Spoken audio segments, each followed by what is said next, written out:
하나님 앞에 고백하지 않으면 그 죄는 없어지지 않는다는 거예요. 이제 주의 손을 펴서 그의 뼈와 살을 치소서. 그래 하시면 틀림없이 주를 향하여 욕하지 않겠나이까. 사탄 마귀가 욥을 자꾸 참소하는 거예요. 그렇게 믿음이 좋다 하는데 하나님 한번 때리세요. 한번 때리세요. 야, 진짜 너무 현실적이지 않나요? 한번 때리세요. 한번 때리면 욕할 겁니다. 아마 우리 사람들도 마찬가지잖아요. 그냥 지나가는데 뺨 딱 때렸어. 그럼 처음엔 바라보겠죠. 그래도 이렇게 바라도 욕한다니까요.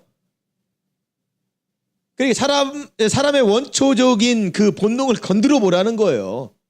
그러면 하나님 욕할 거라는 거예요. 근데 실질적으로 사탄 말이 맞아요. 그 말이 틀린 얘기가 아니거든요. 우리도 다 마찬가지잖아요. 사탄 마귀가 우리를 유혹하면 안 넘어갈 사람이 없습니다. 안 넘어갈 사람이 없는데 우리가 사탄 마귀 미혹의 영에 의해 넘어간 사람들을 정죄할 수 없는 거예요. 왜? 똑같기 때문에. 단지 우리에게 유혹하지 않았을 뿐이지 우리에게 똑같이 사탄 마귀 유혹하면 넘어갈 수밖에 없다는 거예요. 그러나 믿는 사람과 믿지 않는 사람의 차이는 뭐냐? 우리는 넘어간다 할지라도 하나님께 기도한다는 거예요. 하나님께 회개한다는 거예요. 그러나 불순종자들은 그렇게 하지 않는다는 거예요.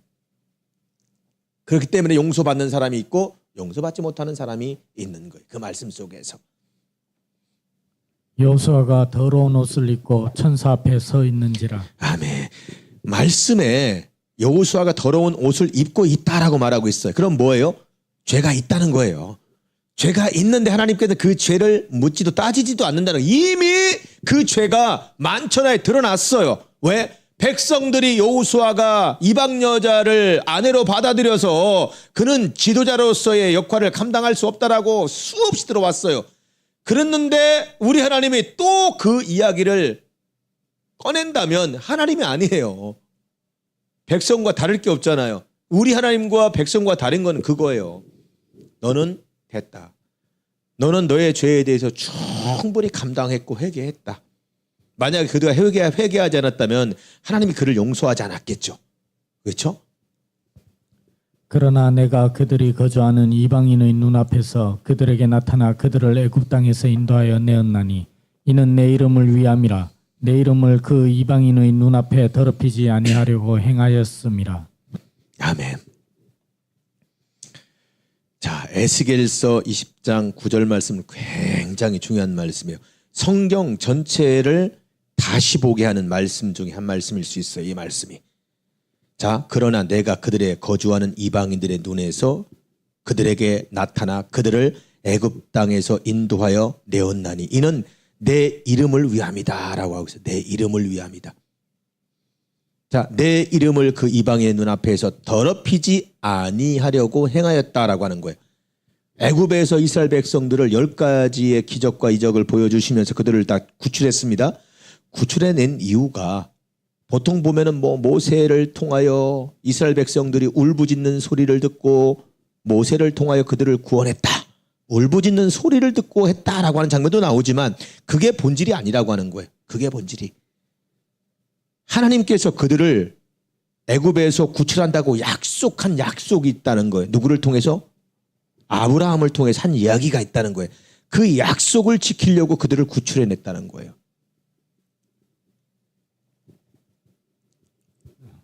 그들이 내게 반역하여 내 말을 즐겨 듣지 아니하고 그들의 눈을 끄는 바 가증한 것을 각기 버리지 아니하며 애굽의 우상들을 떠나지 아니하므로 내가 말하기를 내가 애굽 땅에서 그들에게 나의 분노를 쏟으며 그들에게 진노를 이루리라 하였노라. 아멘. 9장부터 먼저 읽고 8장을 보았습니다. 9장에서는 하나님의 의를 위해서 그들을 출애굽시켜서 구원했다 라고 말하는데 8절에는 뭐라고 말씀하십니까? 그들 가증한 그 죄 때문에 그들을 그쪽에서 싹 다 분노를 쏟으며 그들에게 진노를 이루려고 했었다라고 하는 거예요. 쉽게 말하면 애굽 땅에서 그들을 싹 다 죽여버리려고 했다는 거예요. 우리 하나님이 다 죽여버리려고 했지만 죽이지 않은 이유가 하나님은 의로운 분이기 때문에 하나님께서 약속하셨기 때문에 그들은 자격이 안 됨에도 불구하고 우리 하나님께서 그들을 구출해냈다라고 하는 거거든요. 예, 하나님의 말씀은 보면 볼수록 사람이 겸손해질 수밖에 없다는 거예요.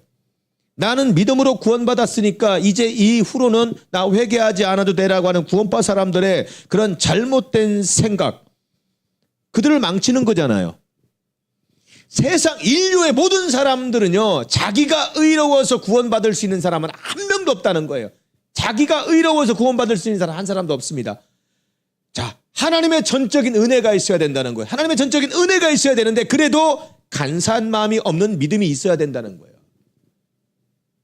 그것이 하나님께서 사람을 구원하기 위한 이유일 수 있는 거예요. 믿음이 부족하다 할지라도 가능성이 있는 그 믿음 때문에. 그렇기 때문에 우리가 하나님의 말씀을 보고 하나님을 알아가면 알아갈수록 겸손할 수밖에 없는 이유가 바로 그거예요. 강대상에 있든지 회중석에 있든지 하나님의 전적인 은혜가 있어야 되거든요. 모든 것들은 나 구원받았다라고 아무리 큰 소리 쳐도요, 하나님이 너 필요 없어 하면 그건 필요 없는 거예요. 아무리 수천, 수만, 수십만을 거느리고 말씀을 전하는 사람이라 할지라도 하나님 너 필요 없어 하면 필요 없는 거예요. 그 사람은. 그렇기 때문에 겸손하는 거예요. 그러니까 여호와께서 자기 앞에 선 자들에게 명령하사 그 더러운 옷을 벗기라 하시고 또 여호수아에게 이르되 내가 내 죄악을 제거하여 버렸으니 내게 아름다운 옷을 입히리라. 아멘. 여호수아가 예수님을 믿어서 죄를 용서받았겠습니까? 하나님께 특별한 사랑을 받아서 용서함을 받았겠습니까? 그는 하나님께서 들어 쓰는 지도자입니다. 그는 그를 보았을 때 이스라엘의 지도자가 된다는 것은 그래도 이스라엘 백성들을 이끌 만한 사람이기 때문에 하나님께서 그를 지도자 삼으신 거예요.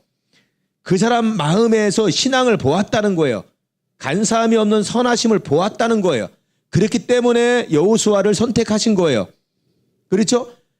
그래 그가 많은 백성들을 데리고 예루살렘으로 왔다고요. 근데 그가 죄가 분명히 있었어요.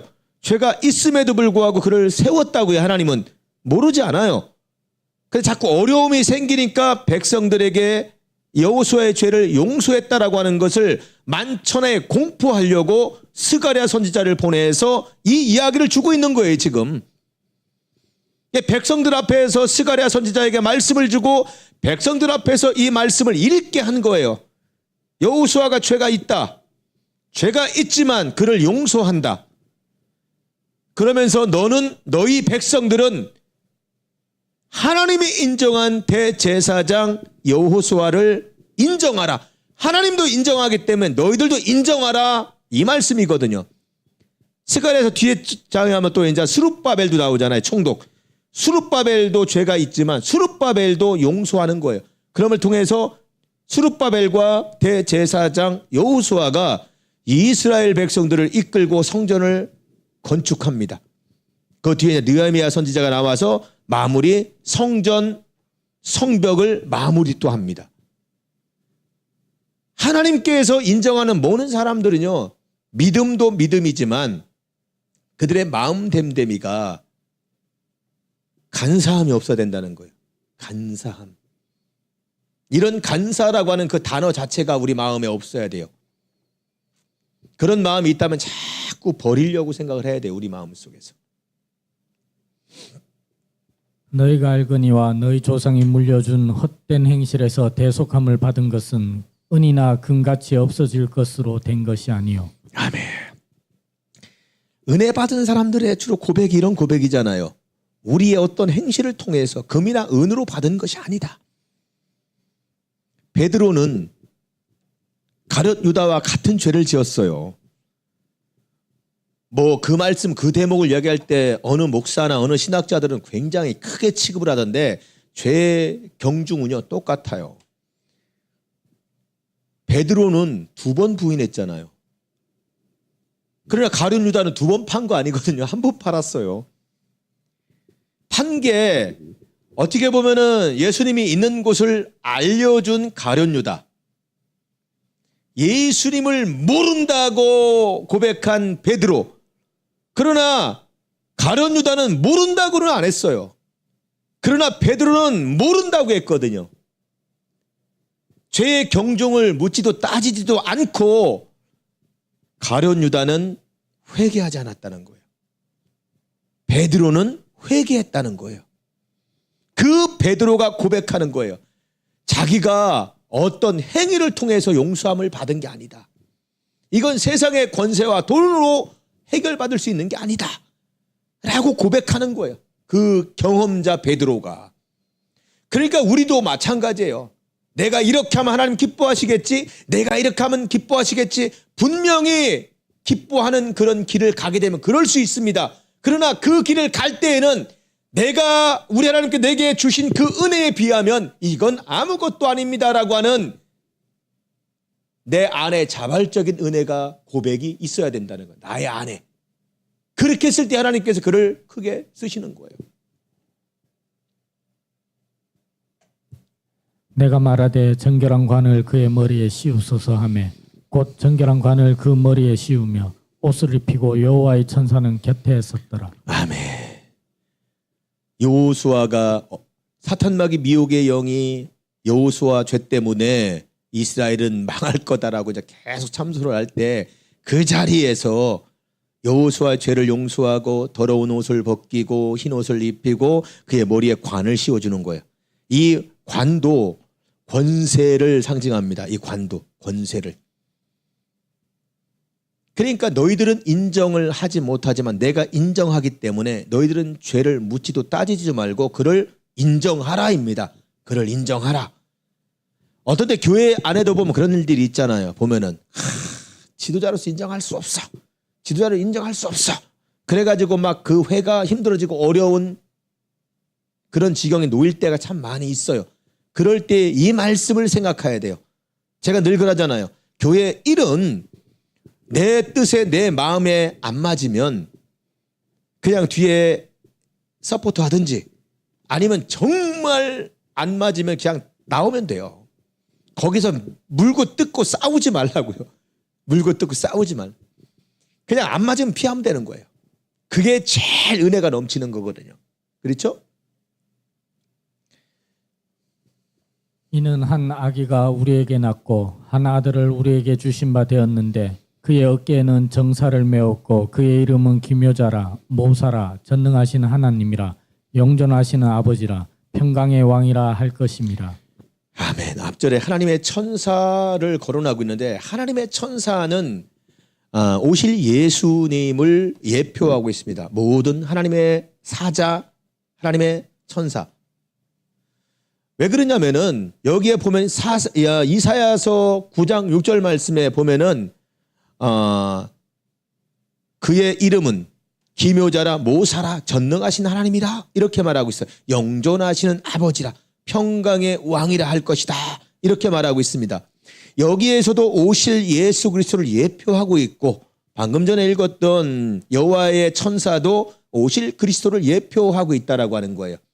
하나님이 구약에서 예수님은 구약에서 일하지 않았다라고 이야기하고 있지만 예수님도 구약에서 다른 이름으로 끊임없이 이야기했다는 거예요. 일을 하셨다는 거예요. 왜? 하나님은 곧 예수님이시고 예수님은 곧 하나님이시기 때문에 그렇다는 거예요. 하나님은 뭐 하늘 보좌에만 계신 게 아니잖아요. 그냥 하나님께서 하늘 보좌에 계시다가 땅에 내려와서 일했을 때에는 다른 이름으로 일하셨다는 거예요. 역시 우리 예수님이 하나님께서 보좌에 앉아 계실 때는 하나님이시지만 그분이 일어나셔서 내려오시면은 다른 이름으로 일하셨다는 거예요. 전능한 하나님, 뭐 기묘자라, 모사라, 그죠? 전능자다. 그리고 신약 시대는 예수님을 임마누엘이다. 그렇죠? 이렇게 얘기했다는 거예요.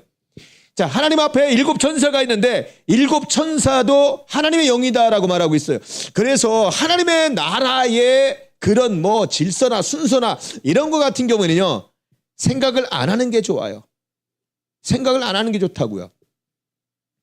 하나님께서 그렇구나. 궁금하면 내가 하나님의 나라에 가서 한번 꼭 알아봐야 되겠다.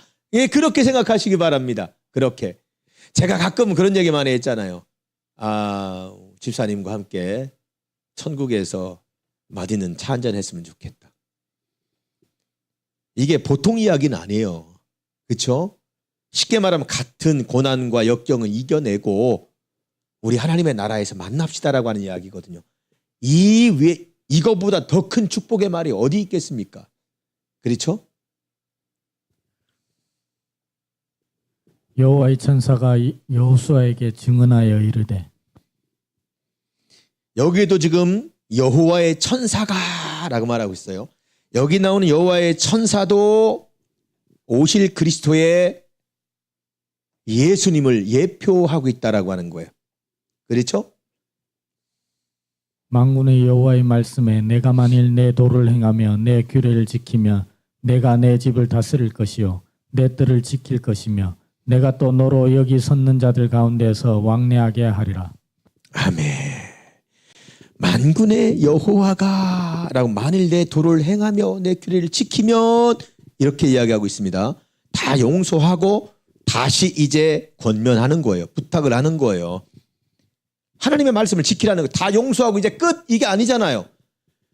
다 지켰으니 내가 너를 용서했으니까 이제 이후로는 하나님의 법도와 규례를 지키라는 거거든요.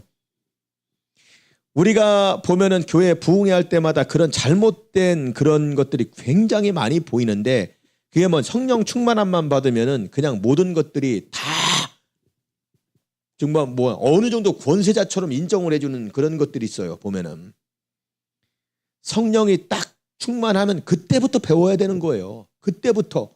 왜? 그 성령 충만함이 그 안에 일하기 위해서 그때부터 배워야 된다는 거예요. 그걸 어떻게 사용할지에 대해서.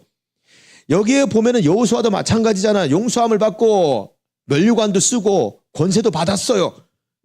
뭐라고 말씀하십니까? 하나님의 율례와 법도를 지켜야 된다. 안 지키면은 바로 또 그냥 타락시키는 거예요. 우리 하나님께서는. 자, 신약성경에 성령이 너희에게 임하시면 성령이 너희에게 임하시면 뭐라고 그래요? 그렇죠. 권능을 받으라고 하잖아요. 그런데 성령 충만만 받으면 그냥 막 교만해져 가지고 자기가 뭔가 되는 것처럼 막 이렇게 가르치고 또한 그렇게 행해요. 사람들이. 성령함을 받으면은 이제 하나님을 믿기로 작정한 마음이 하나님 앞에 인정받은 거예요. 그러면 그때부터 교만해지면 끝나는 거예요. 그냥. 하나님의 율례와 법도를 지키며 더 높이 올라야 돼요. 그것이 하나님의 뜻이라고 하는 거죠. 오직 성령이 너희에게 임하시면 너희가 권능을 받고 예루살렘과 온 유대와 사마리아와 땅 끝까지 이르러 내 증언이 되리라 하시니라. 아멘. 최지명 집사님 어제 뭐 했길래 이렇게 자꾸 잠만 자요? 사람도 몇 명 없는데 한 100명쯤 있으면 좀 자도 좀 괜찮은데 네? 얼굴 불끈 들고 앞에 화면을 잘 보고 이겨내야 돼요. 알았죠? 자, 오직 성령이 너희에게 임하시면 권능을 받고 라고 말하고 있어요. 권능을 받고. 그리고 여러분들 또 하나 할 게 뭐 권능을 받고 예루살렘과 온 유다와 사마리아 땅 끝까지 이르러 라고 말하고 있어요. 권능을 받으면은요, 많은 사람들 그러잖아요. 교회에도 아마 그렇게 가르칠 거려. 내가 성령을 받고 권능을 받으면 우리 교회에서 더 큰 일을 평생 해야 된다라고 이야기하는데 그게 아니에요. 권능을 받고 나가라는 거예요. 예루살렘 거리로 나가서 복음을 전하고 또 유다로 나가고 전체로 사마리아라고 하는 것은 전 세계로 나가라고 하는 거예요. 한 군데서 모아라고 하는 것은 이거는 잘못된 생각이고 잘못된 방법이에요. 제가 하는 얘기가 성경에서 수없이 그렇게 이야기하고 있거든요. 그렇죠? 만약에 좀 큰 교회 좀 다니다가 성령을 충만함을 받아가지고 다른 데 가서 좀 막 일 좀 하고 싶어. 전도도 하고 싶고 찬양 인도도 하고 싶고 막 하고 싶어. 그러면 나가서 해야 된다는 거예요. 그게 나는 우리 교인, 나는 여기 다니는 교인이기 때문에 난 못해. 이거는요 잘못 가르침을 받은 거예요. 그게 성경에 그렇게 돼 있는데 어디 있습니까? 없다니까요. 너 권능을 받으면 이 교회 끝까지 죽을 때까지 남아가지고 이 교회 섬겨 이런 대목이 없어요. 성경에는. 그런데 능력을 받으면 끊임없이 나가라고 하는 말씀들이 수없이 많다고요. 누가복음 16장에도 나오잖아요. 온 천하 만민에게 복음을 전하라. 온 천하 만민에게. 끊임없이 그렇게 얘기하고 있어요. 그렇게 해야지만 온 세상이 복음으로 하나가 될 수 있다는 거예요. 만약에 대한민국이 막 은혜가 충만해요. 그러면 대한민국에서만 있으면은 하나님 앞에 대한민국 때려버립니다. 그런 장면이 어디 나온 줄 아십니까? 그 장면이 예루살렘 교회에 나오는 거예요. 초대교회에. 그들이 막 성령의 충만함을 받고 사도 베드로를 통해서 모든 제자들이 예루살렘에서 기도하기만 시작하잖아요. 그러니까 막 예루살렘에 교인이 엄청나게 많아지잖아요. 한 번씩 돌아올 때 막 3,000명씩 막 4,000명씩 막 돌아오잖아요. 그렇게 하니까 얼마나 많겠어요. 최재명 집사님, 제발 목사님 얘기할 때 자꾸 비웃지 마세요. 금요일날 말씀드렸잖아. 다른 생각해서 그래요. 이게 심각한 이야기를 하고 그러는데 씩씩씩 웃으면은 저게 무슨 생각을 하지? 그렇잖아요, 그죠? 사람이 엄청나게 많아졌다고 예루살렘에. 그러면은 그것이 하나님의 뜻이다면은 계속 많아지게 해야 돼. 막 안디옥에서도 돌아오고 수리아에서도 돌아오고 터키 쪽에서 소아시아 쪽에서도 돌아오고 아수르 쪽에서도 돌아오고 자꾸 돌아와가지고 엄청나게 많은 인구가 불어나야 돼. 그런데 하나님께서 어떻게 하셨냐면은 스데반 집사님이 그곳에서 순교하게 합니다. 그리고 사람들이 흩어버립니다. 그래가지고 그 사람들 전국으로 도망을 가요. 전국으로 도망가고 전 세계로 도망을 가요. 전국으로 도망감을 통해서 그들이 가는 곳마다 교회가 세워지는 거예요. 뭐예요? 사람들이 안 가니까 하나님께서 강압적으로 흩어버리는 거거든요. 강압적으로. 그래서 온 세상에 복음이 퍼진 거예요. 그래서 온 세상이. 여러분들, 제가 얘기하지만 시간이 흐르면 흐를수록요, 사람들이 그렇게 생각을 할 거예요. 큰 교회만 남고 작은 교회들은 없어진다라고 그렇게 생각하는 사람이 많이 있는데 저는 그렇게 생각하지 않아요. 시간이 흘러가면요, 큰 교회는 다 무너질 거고 작은 교회만 남아 있을 겁니다. 여러분들, 아마 우리 최지명 집사님이 아마 제일 오래 살 것 같으니까 아마 한 90살까지 살아가지고 그때쯤이면 그렇게 많이 저기 될 거예요. 그러면은 그때까지 살아가지고 목사님 옛날에 그 말씀하셨지 하면서 확인 한번 하시기 바랍니다. 그리고 천국 와가지고 꼭 얘기해줘요. 알겠죠? 그치. 이럴 때는 웃으면 멋진 거야. 이런 때 웃으면은. 정말입니다, 여러분. 성경대로예요, 성경대로. 그 큰 예루살렘을 왜 흩트고 난 후에 어떻게 했죠? 흩트고 난 후에 부셔버렸어요, 그 교회. 예루살렘 교회 부셔버렸잖아요. 로마의 티투스 장군에 의해 결국에는 흔적도 남김없이 싹 부숴버렸잖아요. 여러분들, 그렇게 되고 있다라고 다 지금 많은 신학자들이 이야기하고 있잖아요. 많은 분들이 이야기하고 있잖아요. 왜? 그곳에만 계속 있으니까 하나님께서 강압적으로 흩트지 않을 수 없는 거예요. 강압적으로. 땅 끝까지 하나님의 증인이 되라라고 하는 말씀을 지켜야 된다는 거예요, 우리는. 지금 내가 여러분을 주와 및 그 은혜의 말씀에 부탁하노니 그 말씀이 여러분을 능히 든든히 세우사 거룩하게 하심을 입은 모든 자 가운데 기업이 있게 하시리라. 예, 사도 바울이 가는 곳마다 하나님의 말씀을 전했다는 거예요. 그럼을 통해서 말씀으로 하나님의 교회들이 든든히 세워나가는 거예요. 말씀으로. 여러분들 계시록에 2장과 3장에 나오는데 하나님 앞에 정말 은혜를 많이 받았던 그런 두 교회가 있잖아요. 서머나 교회와 빌라델비아 교회. 근데 그 교회들은요, 다 작은 교회입니다. 다 작은 교회들. 능력이 없는 교회들이에요. 근데 그 교회들이 칭찬함을 받고 있어요.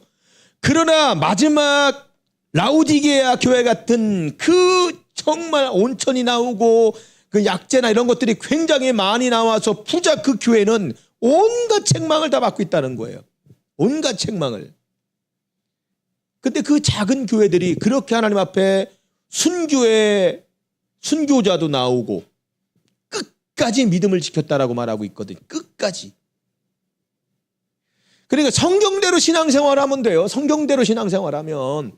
그냥 사람들의 어떤 새치혀에 따라가지고 하면 안 돼요.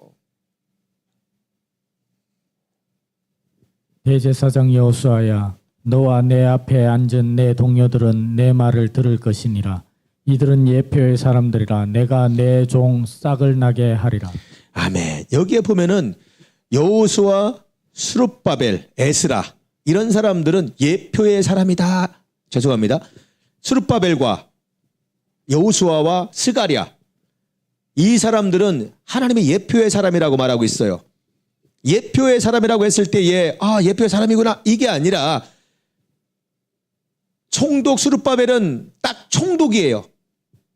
여호수아는 딱 대제사장이에요. 스가랴는 딱 선지자예요. 그러나 오실 예수님은 몇 가지를 가지고 오시는 줄 아십니까? 총독, 왕권, 제사장권, 선지자권을 가지고 오신다는 거예요. 세 가지를. 예수 그리스도께서 오실 것에 대한 예표를 하고 있는 거예요. 이 세 사람이. 여호와께서 이르시되 나의 종 이사야가 3년 동안 벗은 몸과 벗은 발로 다니며 애국과 구스에 대하여 징조와 예표가 되었느니라. 아멘. 여기에 보면은 이사야 선지자는 발가벗고 3년을 사역했다라고 말해요. 이때 당시도 사람들 보면서 이사야 선지자가 하나님의 사람이 아니라고 아마 많이 이야기했을 거예요. 사실 사역 못합니다 이렇게. 그러나 하나님께서 사람은 해야 돼요. 그러니까 우리의 신앙이라고 하는 거는요. 내 생각에 따라 신앙이 아니라고 하는 거예요. 내 생각에 따른 신앙은 신앙이 아니라고 하는 거예요. 하나님이 하라면 하라는 거예요. 여기에 이사야도 마찬가지고 예레미야도 마찬가지고 에스겔도 마찬가지고 다니엘도 마찬가지잖아요. 그들을 보면 얼마나 고통스러운 그런 인생을 보냈습니까? 그들이 고통스러운 인생을 보낸 거는요. 그들이 잘못이 아니라 백성들의 잘못을 그들이 짊어진 거예요.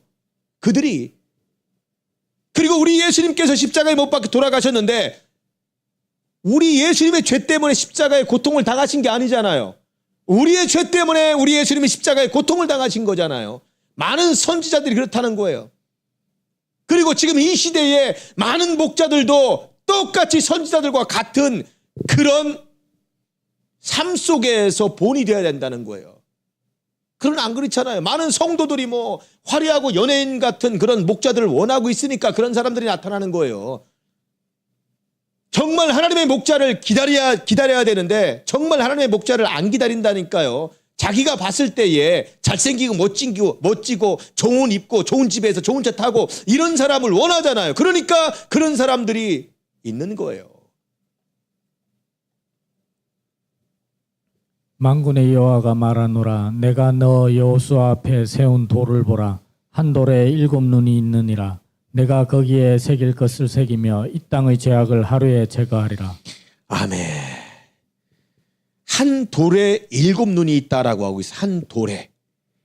쉽게 말하면 뭐냐면은 7이라고 하는 숫자는 하나님의 숫자잖아요. 완전수잖아요.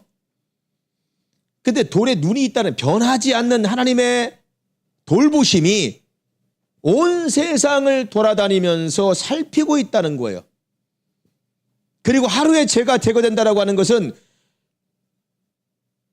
예수님을 통해서만 죄가 완전하게 제거된다는 이야기를 하고 있는 거예요. 사람의 생각으로 사람의 뜻으로 되지 않고요.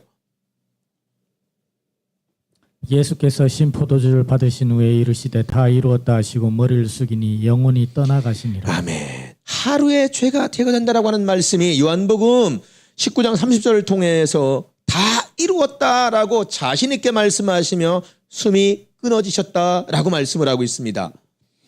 만군의 여호와가 말하노라. 그날에 너희가 각각 포도나무와 무화과나무 아래로 서로 초대하리라 하셨느니라. 아멘. 예수님이 십자가에 못 박혀 모든 죄를 대속하고 난 후에 말씀하시는 거예요. 이제는 너희들을 그 예수님을 믿으라고 수많은 사람들을 초대하라. 하나님의 나라로. 그렇죠? 우리가 권능을 받으면 누구한텐가라도 하나님의 말씀을 자랑해야 된다는 거예요. 그렇게 했을 때 그 사람이 하나님의 사람이 되는 거예요. 또 이르시되 너희는 온 천하에 다니며 만민에게 복음을 전파하라. 예수님이 십자가에 못 박혀 돌아가심을 통해 죄가 대속됨을 만천하에